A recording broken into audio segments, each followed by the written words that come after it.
명분과 관계 때문에 억지로 예배드리는 저희가 되지 않게 또한 궁일 또한 베풀어 주시옵소서. 그럼에도 순종만 하는 우리가 될 수 있도록 도와주시옵소서.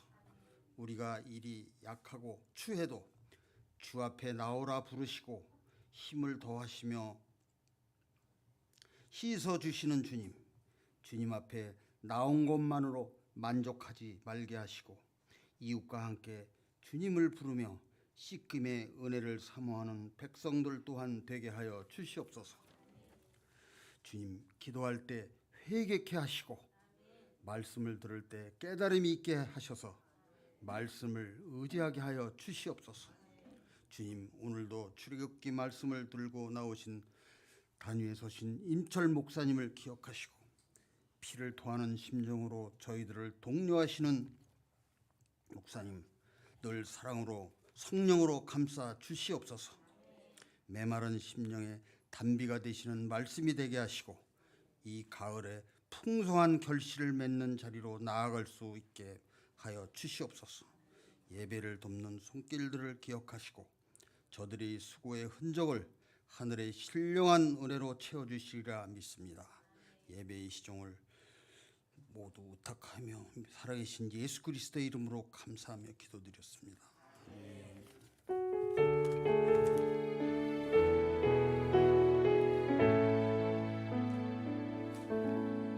네, 하나님 말씀 보도록 하겠습니다. 출애굽기 23장 20절부터 33절까지의 말씀입니다. 출애굽기 23장 20절부터 33절까지의 말씀. 저와 여러분이 한 절씩 교독하고 마지막 절은 합독하도록 하겠습니다. 출애굽기 23장 20절부터 교독합니다. 내가 사자를 내 앞서 보내어 길에서 너를 보호하여 너를 내가 예비한 곳에 이르게 하리니 너희는 삼가 그의 목소리를 청종하고 그를 노엽게 하지 말라. 그가 너희의 허물을 용서하지 아니할 것은 내 이름이 그에게 있음이니라. 내가 그의 목소리를 잘 청종하고 내 모든 말대로 행하면 내가 내 원수에게 원수가 되고 내 대적에게 대적이 될지라. 내 사자가 내 앞에 앞서가서 너를 아모리 사람과 헷 사람과 브리스 사람과 가나안 사람과 히위 사람과 여부스 사람에게로 인도하고 나는 그들을 끊으리니 너는 그들의 신을 경배하지 말며 섬기지 말며 그들의 행위를 본받지 말고 그것들을 다 깨뜨리며 그들의 주상을 부수고 내 하나님 여호와를 섬기라. 그리하면 여호와가 너희의 양식과 물에 복을 내리고 너희 중에서 병을 제하리니 내 나라에 낙태하는 자가 없고 임신하지 못하는 자가 없을 것이라. 내가 너의 날수를 채우리라. 내가 내 위엄을 내 앞서 보내어 내가 이를 곳에 모든 백성을 물리치고 내 모든 원수들이 내게 등을 돌려 도망하게 할 것이며 내가 왕벌을 내 앞에 보내리니 그 벌이 히위 족속과 가나안 족속과 헷 족속을 내 앞에서 쫓아내리라. 그러나 그 땅이 황폐하게 되므로 들짐승이 번성하여 너희를 해할까 하여 1년 안에는 그들을 내 앞에서 쫓아내지 아니하고 내가 번성하여 그 땅을 기업으로 얻을 때까지 내가 그들을 내 앞에서 조금씩 쫓아내리라. 내가 내 경계를 홍해에서부터 블레셋 바다까지 광야에서부터 강까지 정하고 그 땅의 주민을 내 손에 넘기리니 내가 그들을 내 앞에서 쫓아낼지라. 너는 그들과 그들의 신들과 언약하지 말라. 그들이 내 땅에 머무르지 못할 것은 그들이 너를 내게 범죄하게 할까 두려움이라. 내가 그 신들을 섬기면 그것이 너의 올무가 되리라. 아멘. 네, 우리 주변에 있는 분들에게 이렇게 한번 인사하도록 하겠습니다. 당신의 얼굴을 보니 괜히 기분이 좋아집니다. 네. 웃으면서 인사하겠습니다. 비웃지는 맙시다. 네. 네, 환한 웃음으로 여러분의 그 주일 아침이 행복했으면 좋겠습니다. 우리가 서로의 얼굴을 보면서 대화하고 서로의 얼굴 속에서 기쁨을 찾는다는 것은 우리 가까운 사이에서 신뢰하는 사이에서만 있을 수 있는 일입니다. 우리 빛가소금교회가 그런 기쁨과 신뢰의 얼굴을 나눌 수 있는 좋은 교회 되기를 주님의 이름으로 축원합니다. 네, 오늘은 출애굽기 23장 20절부터 33절까지의 말씀을 가지고 하나님 손바닥 안에 있다라는 제목으로 하나님 말씀 증거하도록 하겠습니다. 원래 이 하나님 손바닥 안에 있다라고 하는 이 문장은 불교에서 부처님 손바닥 안에 있다라고 쓰는 그 문구를 제가 따왔습니다. 그 내용이 뭐냐면 이게 이제 여러분이 잘 아시는 이야기는 어디서 많이 나오냐면 서유기 아시죠? 서유기. 그래서 손오공이 이제 서역으로 멀리 이렇게 삼장법사고 떠나잖아요. 떠나고 막 사는데 자기 마음대로 뭔가를 하고 싶어서 막 움직일 때 이 부처님 손바닥 안에서 놀고 있는 이 손오공을 얘기하면서 그 내용들이 그 소설에도 나오고 또 이 이야기를 또 우리나라 사회에서도 많이 쓰면서 네 속 다 알고 있어, 훤히 알아, 뭐 너 놀아봤자 뭐 나 못 벗어나, 이런 의미로 사용하는 그 문장이 바로 이 부처님 손바닥 안에 있다, 이런 내용이거든요. 근데 사실 성경의 이야기를 살펴보시면 그보다 더합니다. 서유기는 비교도 안 될 정도로 하나님이 저와 여러분을 속속들이 다 아시고 그 속속들이 알고 있는 저와 여러분의 인생과 모든 여정들을 하나님 다 계획 속에 이끌어가고 계세요. 그리고 하나님은 다 알고 계십니다. 그 알고 계시는 그것이 우리가 이 땅을 살아가는 데 있어서 항상 궁금증이 있잖아요. 여러분, 우리도 다 궁금하거든요. 내일은 뭐가 있을지, 1시간 뒤에 무슨 일이 벌어질지, 내 인생의 미래에는 어떤 일이 벌어질지 되게 궁금합니다. 그리고 그 궁금하고 불안함을 해결하기 위해서 공부도 열심히 하고, 뭔가 뭐 전공을 뭐 할까 고민도 열심히 하고, 기도도 열심히 하고 막 합니다. 여러분 다 보시지만 아시잖아요. 여기 전공과 전혀 다른 삶을 살고 계신 분 계시죠? 그죠? 난 전공을 이런 걸 했는데 지금 내 인생은 전혀 다르다. 아마 생각해 보시면 하나님은 여러분의 인생을 이렇게 만들어 오실 때까지 이미 여러분이 그것을 하기도 전부터 계획해 놓으셨는데, 걱정은 누구만 했다? 네, 우리만 했어요. 우리만. 그죠? 3학년이 4학년 될 거 되게 많이 걱정하거든요. 근데 그냥 그 시간 지나면 되는 거예요. 그냥. 그 아이가 초등학생이 중학교 될 거 되게 걱정하고, 고등학생이 대학교 될 때, 대학생이 될 때 엄청 걱정 많이 하는데, 실제로 돌아보고 나면 뭐 때문에 걱정했는지도 기억이 안 날 정도로 우리의 인생 하나님이 이끌어 오시더라는 거예요. 그것처럼 이스라엘 백성들도 하나님께서 항상 그렇게 이끄셨습니다. 그럼에도 불구하고 그들은 자신의 바로 앞에 있는 불안함과 해결해야 될 궁금함 때문에 하나님께서 이끄시는 그 길을 신뢰하지 못했고, 그 신뢰하지 못한 마음으로 인해서 항상 그들에게 나타났던 결과는 무엇이었냐면 하나님이 아닌 다른 신을 섬기는 행동들을 했다라는 거예요. 여러분, 제가 몇 번 말씀드린 적이 있는데 그 제가 섬기던 교회 권사님 한 분이 그렇게 점을 보러 다니셨어요. 그래서 제가 한번 궁금해서 여쭤봤거든요. 권사님 이렇게 점을 보러 다니시냐고 여쭤봤더니 하나님은 아무리 기도해도 잘 알려주질 않는데 점쟁이는 바로바로 대답해 준다는 거예요. 응답이 바로 오더라는 거예요. 응답이. 뭐 내일 뭐 누굴 만날까, 이거 할까요 말까요 하면은 바로바로 응답을 해주니까 그게 너무 속 시원하다고 얘기하시면서 자기도 멋져서 웃으시던 그 모습이 저는 아직도 기억에 남습니다. 그런 것 같아요. 뭐 우리 보면은 실제로 뭐 타로점이라든지 우리 젊은이들 막 그런 거 많이 하거든요. 막 하면은 그 즉시 뭘 알려줘요. 뭐 결혼은 언제 할 것 같고, 뭐 무슨 운이 있을 것 같고, 막 이런 거 얘기해 주거든요. 근데 목사님한테 뭘 상의를 하면 맨날 기도해라, 안 알려주고 우리 보고 각자 기도하라 그러고, 더 기다려봐라, 하나님 뜻이 있을 거다, 뭐 잘 모르지만 나중엔 다 이해가 될 거다, 이런 식의 애매모호한 표현들이 있더라는 거예요. 그래서 성경도 마찬가지예요. 하나님이 이스라엘 백성들을 이끄실 때 뭐 그렇게 막 너무 세밀하게 간섭하지 않으셨어요. 이번에는 뭐 몇 킬로를 갈 거다, 몇 발자국 걸어, 이렇게 얘기 안 하셨고요. 하나님은 그들의 인생 속에서 하나님과의 인격적 관계가 온전히 맺어지도록 우리에게 하나님의 섭리 안에서의 자유함을 허락해 주셨습니다. 그러니까 여러분, 예를 들면 점심에 오늘도 주먹밥과 김밥이 있는데 주먹밥을 먹으면 천국 가고 김밥 먹으면 지옥 가고 이런 거 아니에요.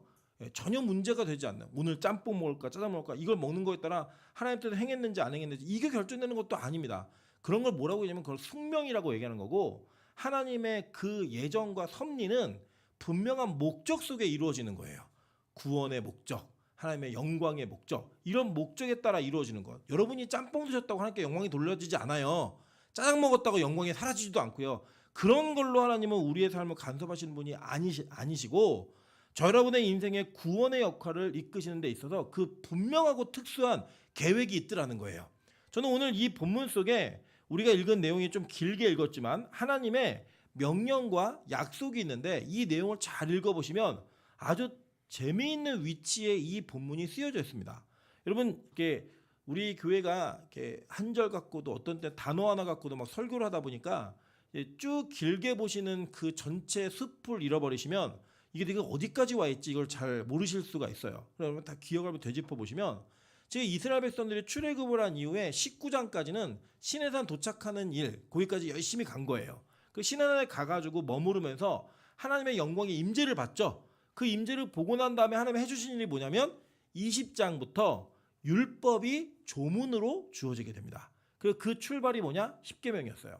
그리고 그 십계명을 필두로 하여서 지금 우리가 여러분이 읽으신 19절까지, 그러니까 23장 19절까지 계속 율법에 대한 조항들이 나옵니다. 그리고 우리 지난번에 마지막에 본 조항이 뭐냐면 염소 어머니의 젖으로 염소 새끼를 삼지 말아라 라고 하는 명령을 주셨어요. 그죠? 근데 거기까지가 다 율법적 내용들의 조항들이었습니다. 이거 해라, 하지 마라, 이건 꼭 지켜라, 이거는 반드시 해야만 된다, 이런 내용들이었단 말이에요. 그리고 난 다음에 하나님께서 오늘 20절부터 하나님의 명령을, 그러니까 율법을 쭉 얘기하신 이후에 약속을 해주시는 장면이 나오는 거예요. 자, 그 약속의 내용이 뭔가 한번 볼게요. 20절 한번 보겠습니다. 내가 사자를 내 앞에 보내어 길에서 너를 보호하여 너를 내가 예비한 곳에 이르게 하리니 너희는 삼가 그의 목소리를 청종하고 그를 노엽게 하지 말라. 그가 너희의 허물을 용서하지 아니할 것은 내 이름이 그에게 있음이니라. 내가 그의 목소리를 잘 청종하고 내 모든 말대로 행하면 내가 내 원수에게 원수가 되고 내 대적에게 대적이 될지라 라고 얘기합니다. 그러니까 하나님은 분명히 뭘 말씀하셨냐면 너희들 앞서서 사자를 보내겠다는 거예요. 이 사자가 어흥하는 그런 사자 아니에요. 이게 성경에는요, 실제로 하나님이 사자를 보낸다 할 때 정말로 이게 라이온을 보내는, 어흥하는 그 사자를 보낸 경우도 있기 때문에 그 옛날 그 한문이 병행되어진 성경에는 이렇게 옆에 이렇게 그게 무슨 사자인지가 있는데 이 사자는 그 사자가 아닙니다. 대리로 보내는 자인데 그 내용들을 잘 읽어보시면 이 내용 속에 이 사자가 하나님의 그 명령과 약속에 따라 이스라엘 백성들에게 정확하고 분명한 실체로 등장하는 사건이 나옵니다. 저는 오늘 이 장면을 통해서 우리가 하나님의 어떠한 철저한 계획과 하나님의 인도하신 가운데 속해 있는 자들인지를 다시 한번 살펴보고 율법이 우리로 하여금 지킴을 통해서 복을 받고 안 받고의 개념이 아니라 하나님의 은혜로 말미암아 이것을 가능케 하는 일인지를 성경의 본문의 내용을 통해 좀 깊이 살펴보기를 원합니다. 그래서 오늘은 이 본문의 내용 속에 나타난 이 사자라는 개념을 가지고 정확하게 여호수아에서 이 본문의 여행을 좀 다닐 거예요. 그 내용들을 함께 살펴보면서 여러분이 이거를 성경을 잘 모르시는 분들은 따라오시기 어려우실 수도 있지만 최대한 제가 이해하실 수 있게 설명을 드려볼 테니 성경이 얼마나 정밀하고 분명하고 정확하게 쓰여졌는지를 확인하시다가 믿음이 생기는 은혜가 있으시기를 주님의 이름으로 축원합니다. 자, 이 사자가 진짜 등장해요. 자, 언제 등장하냐? 여호수아 5장 13절부터 15절입니다. 한번 볼게요. 여호수아가 여리고에 가까이 이르렀을 때 눈을 들어본즉 한 사람이 칼을 빼어 손에 들고 마주 서 있는지라. 여호수아가 나아가서 그에게 묻되 너는 우리를 위하느냐 우리의 적들을 위하느냐 하니 그가 이르되 아니라 나는 여호와의 군대 대장으로 지금 왔느니라 하는지라. 여호수아가 얼굴을 땅에 대고 엎드려 절하고 그에게 이르되 내 주여 종에게 무슨 말씀을 하려 하시나이까. 여호와의 군대 대장이 여호수아에게 이르되 내 발에서 신을 벗으라. 내가 선 곳은 거룩하니라 하니 여호수아가 그대로 행하니라 라고 얘기해요. 그리고 가나안 땅에 들어가서 여호수아가 이 여호와께서 먼저 앞서 보내신 사자를 그 땅에서 만나는 거예요. 그러니까 이게 지금 어디 있었던 일이냐면 이게 가나안 땅에 들어가서 생긴 일이에요. 그러니까 거기도 진짜로 하나님 보낸 사자를 만났는데 여호수아가 못 알아봤어요. 그리고 뭐라고 묻냐면 너 누구 편이야? 그 칼 들고 서 있으니까 너 누구 편이야? 물었더니 난 누구 편도 아니고 하나님께서 보낸 나는 여호와의 군대 대장으로 지금 여기 왔어 라고 얘기하는 거예요. 그랬더니 그렇게 말씀하신 이후에 여호수아가 엎드려서 땅에 절하면서 그에게 이르되 뭐라고 했냐면 내 주여 라고 불렀어요. 그죠? 주라고 불렀고 그 주라고 부른 이후에 여호와의 군대 대장이 여호수아에게 뭐라고 말했냐면 내 발에서 신을 벗어라 라고 얘기했어요. 신 벗어 얘기했단 말이에요. 여러분 이 내용을 이제 딱 보시면 이게 하나님의 약속된 여호와의 사자가 등장한 장면이에요. 그런데 이것만 딱 보시면 그냥 말씀하신 게 이루어졌네 라고 얘기할 수 있지만 사실은 왜 이렇게 이 타이밍에 등장을 했는지 그리고 어떤 맥락 속에 등장하는지를 아셔야 이 가나안 땅에 입성하는 일이 왜 그렇게 중요했는지. 어제도 우리 하마스하고 이스라엘하고 충돌을 했죠. 아마도 이제 이 두 나라가 최고로 오랫동안 전쟁한 게 11일이에요. 11일. 근데 아마도 이번에는 그걸 넘어서는 전쟁이 있을 거다라고 하는 그런 예측들을 많이 합니다. 근데 이거 저희 어머니가 어제 밤늦게 전화하셔서 물어보시더라고요. 걔네 왜 싸우는 거야? 이렇게 물어보시더라고요. 그 내용은 뭐냐면 간단히 설명드리면 원래 이스라엘 백성들은 이 가나안 땅에 자신들의 나라가 있었던 것은 사실 기원전의 일이에요. 왜냐하면 예수님 시대에도 이미 로마 제국의 통치를 받고 있던 시기였기 때문에 자신들의 독립된 나라가 마지막으로 존재했던 것은 예수님 오시기에 약 100년 전인 하스모니안 왕조가 마지막입니다. 그리고 그 마지막 이후에 그들은 하나님의 계획과 철저한 섭리 속에 뿔뿔이 흩어져서 디아스포라 유대인으로 전 세계에 흩어져 살았어요. 근데 이 흩어져 살다 보니까 유태인들이 특징이 좀 있었는데 뭐냐면 보통은 어떤 나라에 흩어져서 살게 되면 그 나라 문화에 동화가 되거든요. 근데 이 사람들은 동화가 되지 않고 어떻게 했냐면 자신들만의 율법과 성경을 지키며 특별한 문화를 만들며 살았어요. 계속. 그래서 유태인들은 각 나라에서 굉장히 많은 핍박을 당했습니다. 특별히 여러분 잘 알고 계시는 독일이 나치 치하 때 이 유태인들을 거의 학살했죠. 그죠? 그래갖고 막 여러분 그 아시는 영화도 많이 나오잖아요. 그런 것들 뭐 신들러 리스트 뭐 이런 거 그런 거 다 배경으로 한 영화들이거든요. 그런 고통을 겪으면서 이 유태인들에게 어떠한 마음이 생겼냐면 시오니즘, 시온이에요. 그러니까 시오니즘이라고 했는데 시온을 회복하자. 그래서 그들이 다시 하나님께서 우리에게 주시기로 약속하셨던 그 가나안 땅으로 돌아가자라고 얘기합니다. 그때 이미 팔레스타인인들이 이미 그 땅을 차지하며 살고 있었어요. 그런데 이 영국이라는 나라가 팔레스타인에게는 야 너희들 이 오스만 제국을 무너뜨리면 우리가 나라 세우게 도와줄게 얘기를 하고 또 이스라엘 사람들에게도 너희들 우리 도우면 내가 이 원래 땅 너네 땅으로 줄게 이 두 약속을 양쪽이 다 해버렸어요. 근데 진짜로 오스만 제국이 무너지면서 그 땅이 공터가 되었을 때 이 두 나라가 약속한 거 지키라고 서로 막 얘기를 하니까 골치 아파갖고 이걸 유엔에다 넘겨버렸어요. 야 니네 알아서 해. 해결해줘. 나는 해결 못하겠다고 그냥 주랭랑을 쳤습니다. 그러니까 이제 이 유엔에서 어느 쪽 편을 들었게요? 예, 이스라엘 편을 든 거예요. 이스라엘 쪽에서 1953년에 시오니즘, 그러니까 나라의 회복을 선언하면서 팔레스타인들이 살고 있던 땅을 다 찾기 시작한 거예요. 그래서 지금도 이스라엘 가시면 이스라엘은 영토 중간중간에 듬성듬성 팔레스타인들의 집단적으로 사는 이 지역이 있고 분리장벽이라고 해서 장벽을 되게 높이 쌓거든요. 그게 쭉 있어서 못 나오게 해요, 이 사람들은. 그리고 이 동쪽에 있는 팔레스타인들은 굉장히 온건한 사람들이에요. 잘 살아보자 우리. 과거 생각하지 말고 이런 사람들이고 이 서쪽에 있는 사람들은 굉장히 강경파들이에요. 야 이거 땅 뺏겼어 우리 땅 뺏어야 돼 라고 얘기하고 있고 이스라엘 사람들은 야 이거 원래 우리 땅이었어 옛날부터 이거 우리 땅이 맞아 그러니까 너네들 좀 가만히 있어 라고 해서 대치하고 있는 상황이 지금 현실이에요.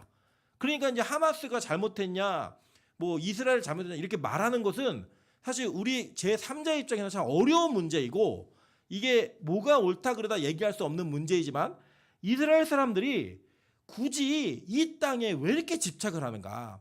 이 땅 자체에 왜 그렇게 목숨을 걸고 전쟁까지 해가면서 남의 나라를 약탈했다라는 그 비난까지 받아가면서 자신들이 그 나라에 있는 땅을 수호하기를 원하는가?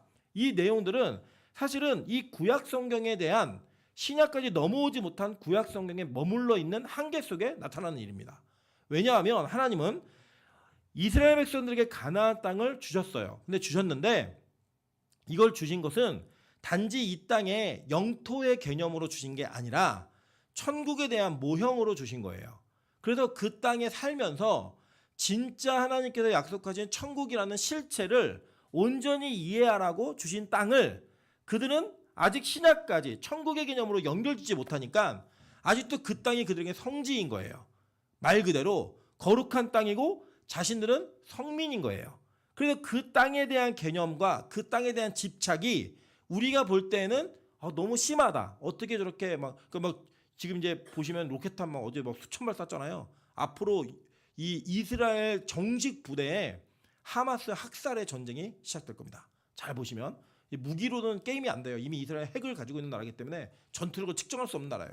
어마어마한 이 학살이 벌어질 거예요. 많은 사람이 죽을 거예요.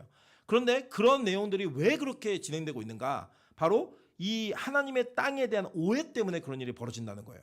그러면 우리 기독교인들은 성경에서 분명히 하나님이 이스라엘 백성에게 땅을 준 게 맞잖아요. 맞는데 그 땅을 왜 이렇게 이끌어 가시면서 그 땅에 굳이 넣으시려고 하는가? 오늘 여기 본문에 보시면 내 사자를 내가 내 앞서 보내어 길에서 너를 보호하여 내가 너를 예비한 곳, 여기 어디예요? 가나안이잖아요. 이 땅에 이르게 하리니라고 약속하셨단 말이에요. 그 약속이 왜 이렇게 중요한 개념인가? 우리는 이걸 어떻게 이해해야 되는가? 이 내용들을 한번 살펴보도록 하겠습니다. 자, 먼저 이 가나안 땅을 정복하는 이스라엘 백성들의 스토리를 조금 개략적으로 중요한 사건을 중심으로 좀 보도록 할게요. 자, 먼저는 이 정탐입니다. 그러니까 이스라엘 백성들이 가나안 땅을 점령할 때 그냥 점령하지 않고요. 정탐을 했어요. 그 정탐한 내용들 한번 볼게요. 여호수아 2장 1절, 10절 12절, 그 18절 이렇게 세 절 보도록 하겠습니다. 눈의 아들 여호수아가 시딤에서 두 사람을 정탐꾼으로 보내어 이르되 가서 그 땅과 여리고를 엿보라 하매 그들이 가서 라합이라고 하는 기생의 집에 들어가 거기에 유숙하더니라고 이야기해요. 자, 여호수아가 시딤에서, 이 시딤이 어디냐면 민수기 22장에 나오고 있는 25장에 나오고 있는 그 시딤에서 이 사람들이 범죄를 해요. 어떤 범죄를 하냐면 모압 여인들과 음행을 저지릅니다. 그 음행을 저질러 갖고 하루아침에 하나님께서 그들에게 연병을 돌게 해서 그 사람들이 막 죽어나가요. 그때 여러분 아시는 비느하스가 창을 들고 모압 여인과 음행을 저지르고 있는 사람을 창으로 음행을 저지르고 있을 때 그 창으로 앞뒤에 그 꽃이 끼듯이 껴가지고 나와요. 그때 음행이 멈춰요. 그러면서 이스라엘 백성들이 이 시딤에서 우상숭배의 범죄함으로 말미암아 망했던 기억이 있는 곳이에요. 근데 거기에 이제 다시 돌아온 거예요. 다시 돌아와서 거기에서 하는 일이 뭐냐면 여호수아가 거기서 정탐꾼을 보냅니다. 이 정탐꾼 역시 민수기 13장에서 이미 실패했던 경험이 있었던 곳이에요.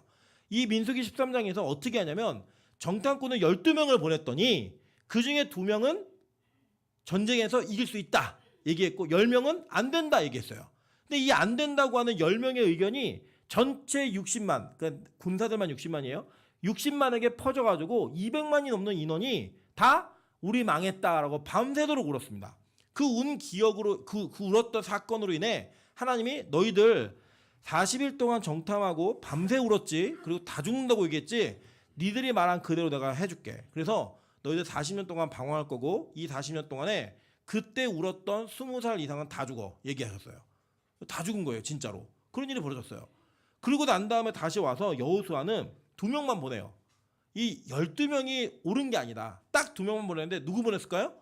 여호수아와 갈렙 같았던 믿음의 사람을 보내는 거예요. 보내가지고 너희들 그 알고 와. 그래서 이 정탐을 40년, 정확히 38년이죠. 38년 전에 실패했던 정탐을 다시금 회복하고 역전하는 일이 지금 오늘 벌어지고 있는 거예요. 갔다 와. 근데 이 사람 둘이 가서 누굴 만나냐? 기생이었던 라합을 만납니다. 이 라합이 누구냐면 여러분 우리 산부예배 때 배우고 계시는 보아스의 엄마예요. 예. 이 라합의 직업이 뭐였냐? 기생이었습니다. 기생은 이 성경에서 우리가 이제 옛날에 그 30년대 1930년대 번역을 했기 때문에 기생이라고 번역을 했지만 실제로는 이 여자의 직업은 창녀입니다. 몸을 팔아서 먹고 사는 여자였어요. 이 여자는 가나안 땅이 망할 때 제일 먼저 망해야 되는 여자예요. 제일 먼저 죽어야 돼요. 왜냐? 가나안 땅의 범죄함 때문에 하나님이 이스라엘 백성들로 하여금 그 땅의 모든 백성 다 죽이라고 얘기했거든요. 그렇기 때문에 그 죽는 목록에서 제 1순위에 있는 사람이 바로 이 창기들이에요. 근데 이 창기 중에 한 여자가 하나님에 대한 소식을 듣고 자신의 그 나라를, 조국을 배반하고 하나님의 나라의 백성으로 붙어버렸어요. 그래서 그 정탐꾼이 위기에 몰렸을 때 숨겨주고 자기가 살 수 있는 방법을 그들에게 표징을 얻어냅니다. 한번 볼게요. 이는 너희가 애굽에서 나올 때 여호와께서 너희 앞에서 홍해물을 마르게 하신 일과 너희가 요단 저쪽에 있는 아모리 사람의 두 왕 시온과 오게게 행한 일, 곧 그들을 전멸시킨 일을 우리가 들었음이니라. 우리가 듣자 곧 마음이 녹았고 너희로 말미암아 사람이 정신을 잃었나니 너희의 하나님 여호와는 위로는 하늘에서도 아래로는 땅에서도 하나님이시니라. 그러므로 이제 청하노니 내가 너희를 선대하였은즉 너희도 내 아버지의 집을 선대하도록 여호와로 내게 맹세하고 내게 증표를 내라라고 얘기했어요. 자, 그럴 때 그 증표로 이 두 사람이 뭘 약속했느냐 한번 볼게요. 우리가 이 땅에 들어올 때 우리가 달아내린 창문에 이 붉은 줄을 매고 내 부모와 형제와 내 아버지의 가족을 다 내 집에 모으라라고 얘기했어요. 자, 그러니까 이 백성들이 가나안 땅에 입성해서 이 여리고에 들어왔을 때는 어떤 날이냐면 학살이 있는 날이에요. 하나님이 여리고는 어떤 것도 남겨두지 말고 다 죽이라 그랬어요. 학살이에요. 물건도 갖지 말고 다 태우라고 얘기했거든요. 완전한 파멸이 있는 날인데, 그러니까 죽음의 사자가 들어오는 거예요. 다 죽음의 사자가 들어오는 날인데 창문에다가 뭘 달으래요? 붉은 줄을 달으면 그 집은 넘어가겠다는 거예요. 이 집은 넘어가겠다. 이게 어디에 있었던 사건이에요? 6월절에 있었던 사건이에요. 다 죽음으로 장자들을 다 죽여버릴 때 6월절의 피가 문 지방과 문설주에 담겨져 있는 집은 어떻게 하겠다는 거예요? 넘어가겠다는 게 6월절이잖아요. 패스오버, 패사흐라고 얘기하는 히브리어로 넘어가다는 뜻이에요. 넘어가는 거예요. 넘어가는 거. 그걸 하겠다는 거예요. 그러니까 이 라합과 그 아버지의 집안 모든 가족들은 뭘 경험한 거예요? 6월절에 어린 양의 피를 대신하는 상징을 경험한 거예요. 이해되시죠? 무슨 말인지. 그러니까 지금 이게 구원이 지금 이 집에 임한 거예요. 자, 그런 다음에 이스라엘 백성들에게는 무슨 일이 있나 한번 보도록 할게요. 여호수아 3장 11절부터 17절입니다. 보라, 온 땅에 주의 언약궤가 너희 앞에서 요단을 건너가다니 이제 이스라엘 지파 중에서 각 지파에 한 사람씩 12명을 택하라. 온 땅에 주 여호와의 궤를 맨 제사장들의 발바닥이 요단물을 밟고 멈추면 요단물 곧 위로부터 흘러내리던 물이 끊어지고 한 곳에 쌓여 서리라. 백성이 요단을 건너려고 자기들의 장막을 떠날 때에 제사장들은 언약궤를 메고 백성 앞에서 나아가니라. 요단이 곡식 거두는 시기에는 항상 언덕에 넘치더라. 궤를 맨 자들이 요단의 이름에 궤를 맨 제사장들의 발이 물가에 잠기자 곧 위에서부터 흘러내리던 물이 그쳐서 사르단에 가까운 매우 멀리 있는 아담 성읍 변두리에 일어나 한 곳에 쌓이고 아라바 바다 여매로 향하여 흘러가는 물은 온전히 끊어지매 백성이 여리고 앞으로 바로 건널세 여호와의 언약궤를 맨 제사장들은 요단 가운데 마른 땅에 굳게 섰고 그 모든 백성이 요단을 건너기를 마를 때까지 모든 이스라엘은 그 마른 땅으로 건너갔더라 라고 얘기하는 거예요. 이게 시간 순서예요 지금. 자, 정탐꾼이 도망간 다음에 어떤 일이 벌어졌냐면 제사장들이 벗개를 메고 요단강을 밟으니까 요단강 물이 멈춰섰어요. 그리고 요단강에 건널 때 여리고 앞으로 다 건넌 거예요. 이 사람들이 지금 다 건너는데 이 건너는 이 일들이 어떻게 성경에 더 자세하게 기록되나 한번 볼게요. 여호수아 4장 19절부터 24절입니다. 첫째 달 10일에 여러분 첫째 달 10일이면 유대력으로는 무슨 달이에요? 6월절 배우셨잖아요. 6월절. 아비벌 그죠? 네. 알았는데 그죠? 알았는데 조금만 늦게 얘기할 걸 죄송해요. 아비벌 10일이면은 뭐의 시작이에요? 6월절은 며칠이었어요? 아비벌 14일. 10일은 뭐 하는 날이에요? 양 택하는 날이잖아요. 양을 택해갖고 같이 3일을 살잖아요. 네. 그리고 14일째 6월절 양 잡는 날이 벌어지잖아요. 그러니까 이게 지금 뭐냐면 아비벌 10일에 어떤 일이 벌어지나 볼게요. 백성이 요단에서 올라와 여리고 동쪽 경계 길갈에 진침해. 그러니까 요단 건넌 거예요. 그거 진치고 여호수아가 요단에서 가져온 그 12돌을 길갈에 세우고 이스라엘 자손들에게 말하여 이르되 후일에 너희의 자손들이 그들의 아버지에게 묻기를 이 돌들은 무슨 뜻이니까 하거든.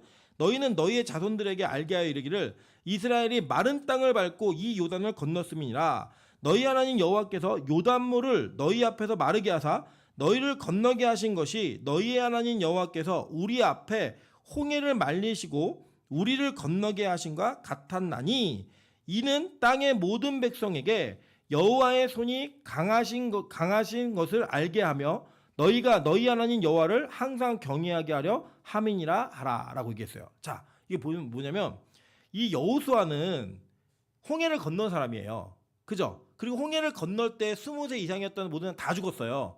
여호수아하고 갈렙하고 제사장 엘르아사를 빼놓고 다 죽었다고요. 그러니까 여호수아가 백성들에게 얘기하는데 이 백성들은 한 번도 홍해를 건넌 적이 없는 사람들이에요. 물론 19살 이하는 건넌 경험이 있지만 안 치는 거예요. 사람으로 그때는.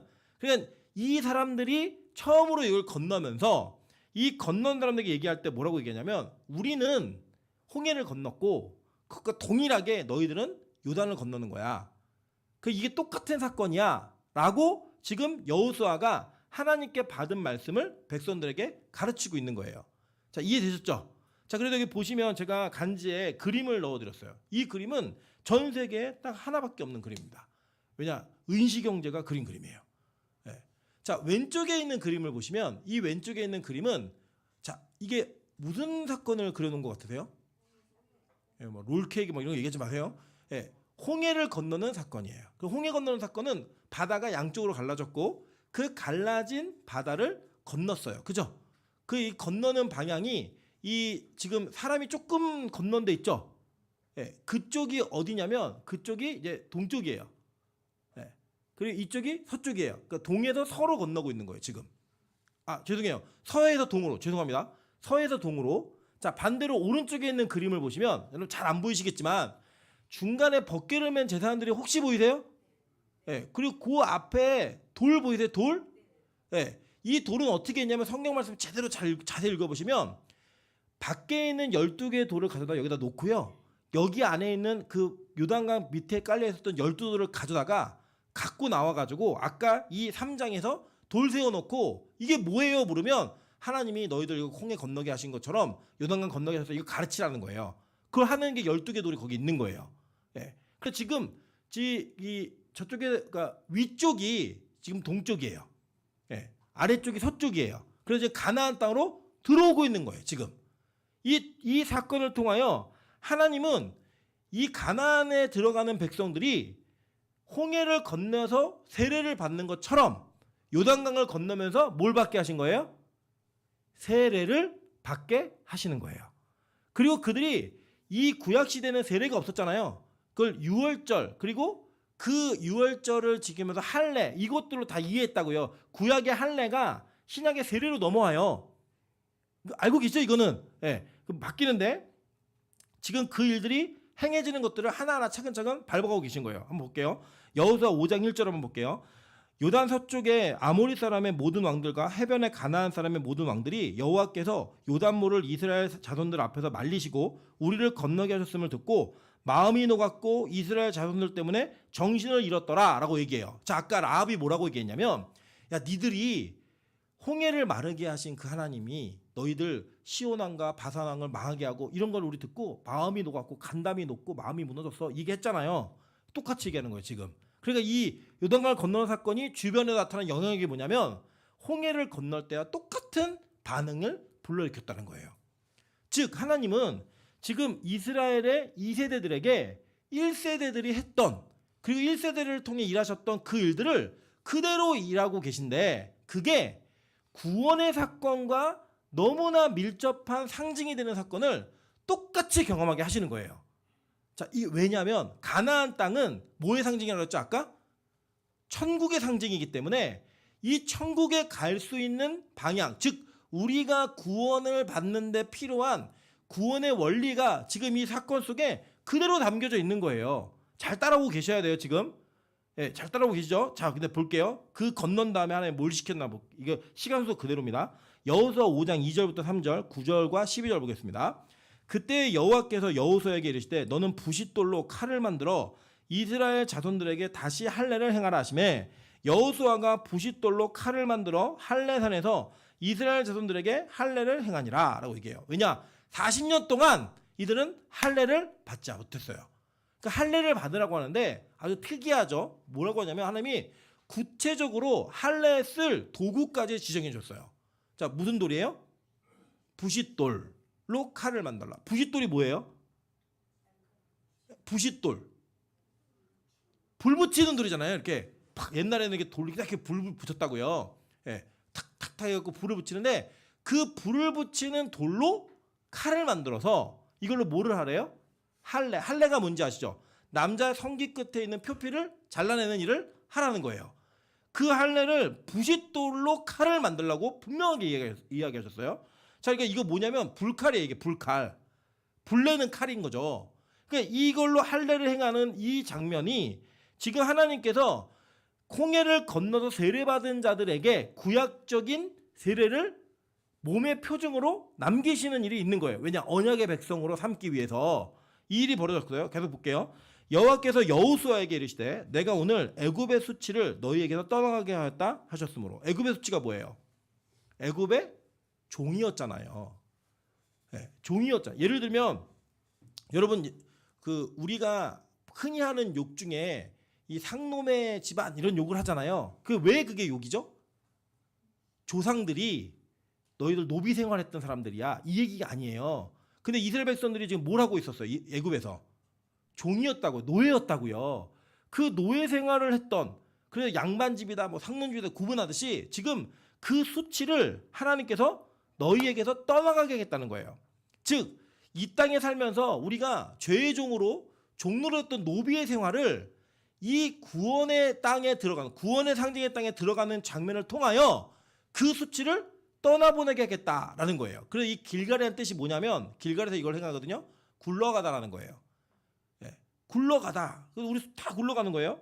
또 이스라엘 자손들에게 이스라엘 자손들이 길갈에 진쳤고, 그달 14일 저녁에는 여리고 평지에서 뭘 지켰어요? 유월절을 지켰으며, 유월절 이튿날에 그 땅 소산물을 먹되 그날에 무교병과 볶은 곡식을 먹었더라. 자, 이제 유월절과 무교절은 배우셨으니까 아시죠? 이어진 절기잖아요, 이게. 그 하고 볶은 곡식을 먹었더니 무슨 일이 벌어졌냐면 만나가 그쳐버려요. 또 그 땅의 소산물을 먹은 다음 날에 만나가 그쳤으니 이스라엘 사람들이 다시는 만나를 얻지 못하였고 그 해에 가나안 땅에 소출을 먹었더라라고 얘기합니다. 자, 그리고 나서 이제 이 유월절을 경험하고 난 뒤에 여리고를 7바퀴 돌고 13바퀴 돈 다음에 들어가는 거예요. 그러니까 아까 이제 그 라합 얘기 들으면서 제가 뒷얘기 먼저 해드렸지만, 그렇게 진행되는 구원의 사건 속에 하나님은 이 가나안 땅에 있었던 이방 성읍들을 무너뜨리는 방법을 하나님의 구원의 방법으로서 모든 걸 준비시킨 구원의 백성들이 하게 하신 거고, 그 성 안에 있는 자도 구원받은 백성만 살게 하신 거예요. 그 주인공이 누구였냐? 라합과 그의 가족들이었던 거죠. 그러니까 하나님은 우리 그 가나안 땅에 들어가는 이스라엘 백성들이 들어갈 때에 이 모든 일들을 구원의 여정에 맞게 일을 해가신 거예요. 자, 이렇게 하면 이제 여러분이 이게 무슨 소리야 라고 이해하실 수 있어요. 근데 먼저 제가 뒷면에 보시면 성막을 이렇게 그려드렸어요. 그림을 보이세요? 근데 이거는 저희가 그린 그림이 아니라 인터넷에 언제 있는 그림입니다. 바빠가지고 지금 사람들이 조만간 저희도 저희 거 그릴 거예요. 자, 그릴 건데 잘 보시면, 자, 왼쪽 그 구석 밑에를 보시면 시계로는 한 7시 방향이 되겠죠. 문이 보이세요? 문? 예, 이렇게 오색실로 막 이렇게 짜는 거, 그 문이에요. 딱 그 문을 열고 들어가면 바로 만나는 게 뭐예요? 번제단이죠. 이 번제단은 뭘 해요? 뭘 잡아요? 쥐잡듯 잡아요? 예? 재물을 잡아요. 그죠? 그 재물을 잡을 때 뭘 쓰죠? 칼을 쓰죠. 그리고 그 재물을 칼로 죽인 이후에 여러분 이 재물을 죽이는 건 제사장이 하는 게 아니에요. 제사 드리는 사람이 하는 거예요. 죽인 이후에 이 재물을 하나님께 드리는 행위를 뭘로 해요? 불에 태워요. 그리고 여기는 불과 칼이 필요해요. 그죠? 여기에 뭐가 쓰냐면 불과 칼이 쓰이는 거예요. 그래서 여기서 이 불과 칼이 쓰인 다음에 쭉 위로 계속 앞으로 전진하시면 뭐가 나오죠? 물두멍이 나오죠. 우리 지난 시간에 우리 추석날 우리 세족식을 배우면서 이 물두멍이 상징하는 게 뭐라 그랬죠? 세례라고 얘기했죠. 여기서 씻음이에요. 죄 씻음. 그래서 예수님이 십자가에 달려 돌아가시면서 물과 피를 흘리심으로 말미암아 우리의 죄악의 문제가 해결되는 거예요. 그러고 난 다음에 쭉 들어가면 기둥이 이게 5개가 보이세요? 그리고 그 안으로 들어가면 성소가 보이죠. 그 성소하고 지성소를 구분하고 있는 막이 하나가 보이실 거예요. 보이시나요? 눈이 좋으신 분들은 보이실 거예요. 그리고 그 기둥 사이에 뭐가 그려져 있죠? 화장실 표시가 아니에요. 그려져 있는 그림은 뭐냐? 천사가 수놓아 있는 거예요. 이게 뭐냐? 하나님의 천사 그룹들이 여기 있는 거예요. 그리고 거길 열고 들어가야 뭘 만나요? 법궤, 지성소, most holy place. 그러니까 여기에 들어가면 여기에 하나님이 계신 임재의 상징인 법궤가 있는 거예요. 자, 이거 이해되셨죠? 자, 요거는 뭘 그대로 따온 거였죠? 에덴 동산을 그대로 따온 거였잖아요. 한번 볼게요. 자, 창세기 3장 22절부터 24절 보겠습니다. 여호와 하나님이 이르시되 보라, 이 사람이 선악을 아는 일에 우리 중 하나같이 되었으니 그가 그의 손을 들어 생명나무 열매도 따먹고 영생할까 하노라 하시고, 여호와 하나님이 에덴 동산에서 그를 내보내어 그의 근원이 된 땅을 갈게 하시니라. 이같이 하나님이 그 사람을 쫓아내시고 에덴 동산 동쪽의 그룹들과 두루 도는 불칼을 두어 생명나무 길을 지키게 하시니라 라고 얘기했어요. 그죠? 그러니까 에덴 동산에서 쫓겨날 때 그들이 에덴 동산으로 쫓겨난 이후에 어디서 어느 방향으로 쫓겨났냐면 서쪽에서 동쪽으로 쫓겨난 거예요. 그리고 성막도 가나안의 입성도 다 동쪽에서부터 서쪽으로 하는 거예요. 자, 이해되고 계시죠? 자, 그럼 먼저 보시면 홍해는 근데 서쪽에서 동쪽으로 건넜죠. 거꾸로 건넜단 말이에요. 근데 왜 이게 거꾸로 건너냐면 잘 보시면 이스라엘 백성 아담과 하와가 선악과를 따먹고 영생하는 생명나무도 따먹고 영원히 범죄한 자가 될까봐 하나님 쫓아내셨죠. 그때 어느 방향에서 어느 방향으로 갔어요? 서해에서 동으로 갔죠. 동쪽으로 쫓겨갔으니까. 그런데 이들이 뭘 입고 쫓겨났어요? 가죽옷을 입고 쫓겨났다고요. 가죽옷은 이미 그들의 부끄러움을 가리는 죄 없는 짐승의 희생을 통해 얻어진 거예요. 그러니까 홍해 사건으로 쫓겨난 자들은 이 가나안 땅으로 갈 때 서쪽 동쪽 넘어갈 때 에덴 동산에서 쫓겨난 구원받은 아담과 하와를 그대로 보여주고 있는 상징인 거예요. 즉 아담과 하와는 구원받은 이후에 쫓겨났어요. 왜냐? 죄의 문제가 아직 완전히 해결되지 않았기 때문에 그 문제가 해결돼야지만 죄가 없는 상태에서 영원한 생명을 얻을 수 있으니까 쫓겨난 거예요. 그게 그대로 성막으로 옮겨져 와서 죄의 문제를 해결받을 구원받은 백성들은 동에서부터 서로 들어오면서 불칼과 그룹을 지나야지만 법궤를 만나는 거예요. 이해되셨죠? 그 성막에 미니어처로 있었던 성막이 지금 이스라엘 공동체 전체로 확대되어서 가나안 땅에 들어가는 그 장면 속에 그대로 재현되는 거예요.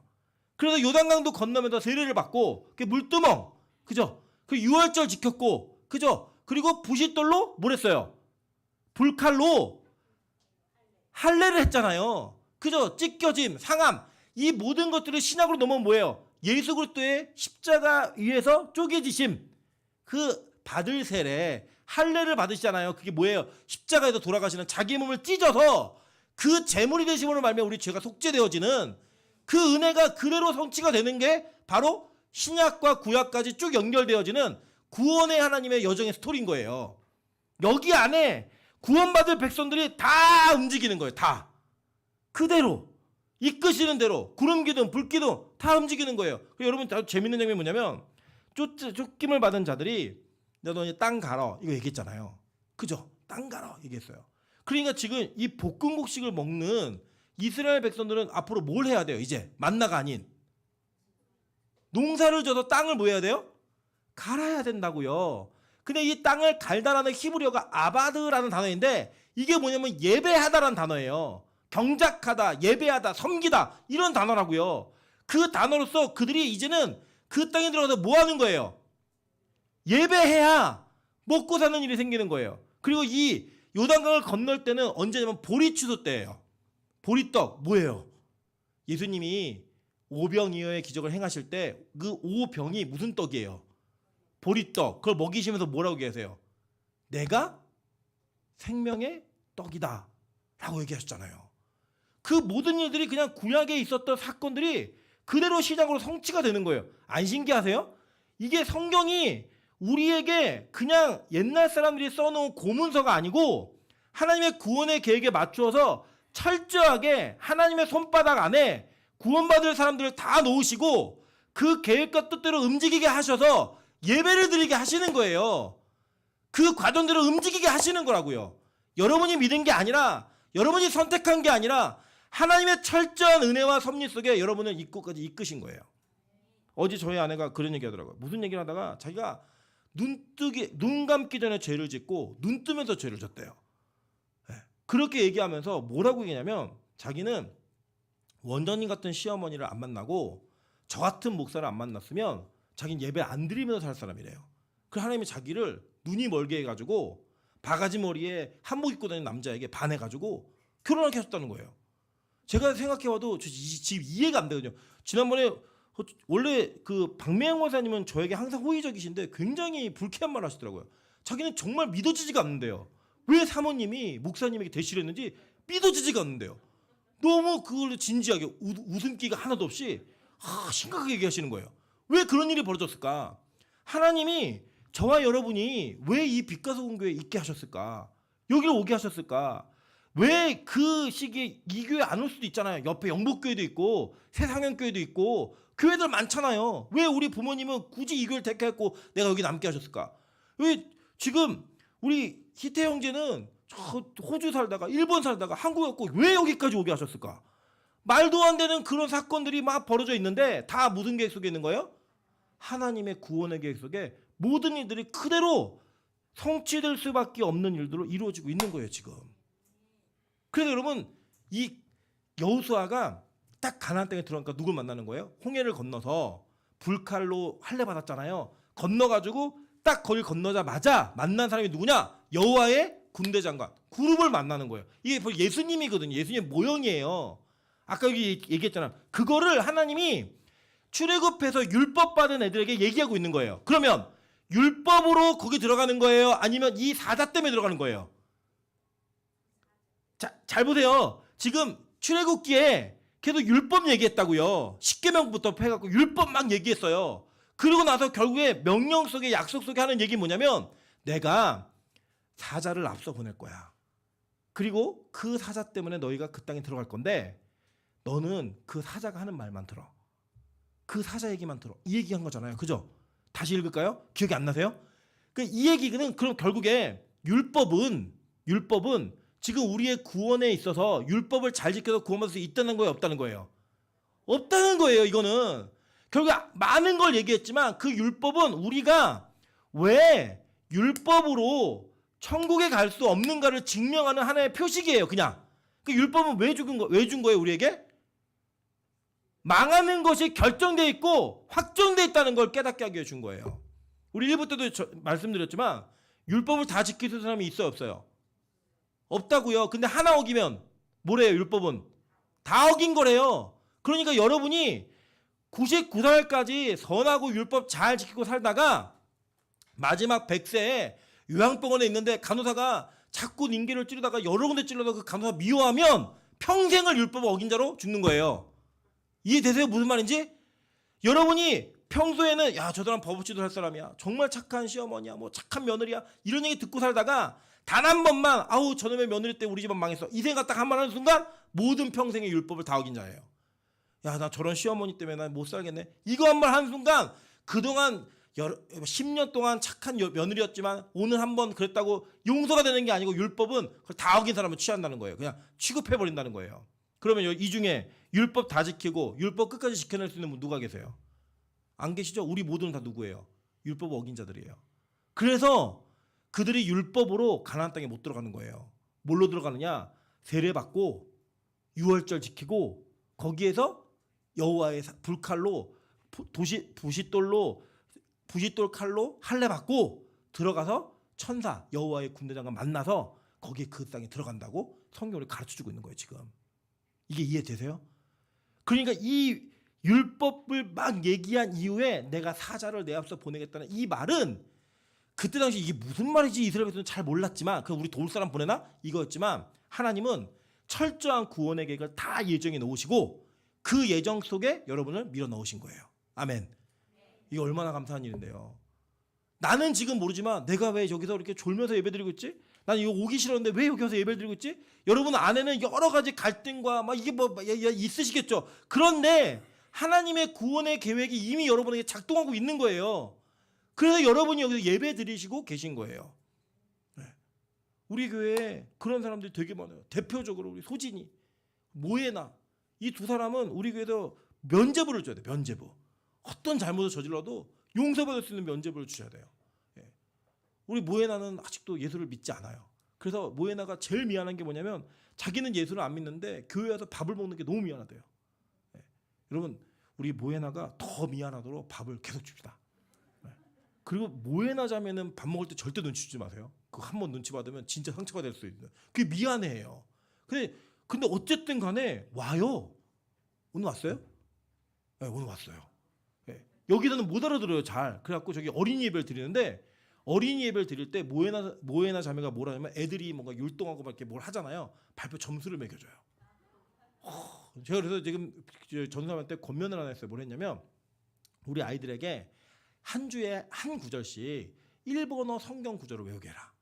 그럼 뭐에 나가서 가르칠 거 아니에요. 가르치다가 눈물이 터지는 거예요.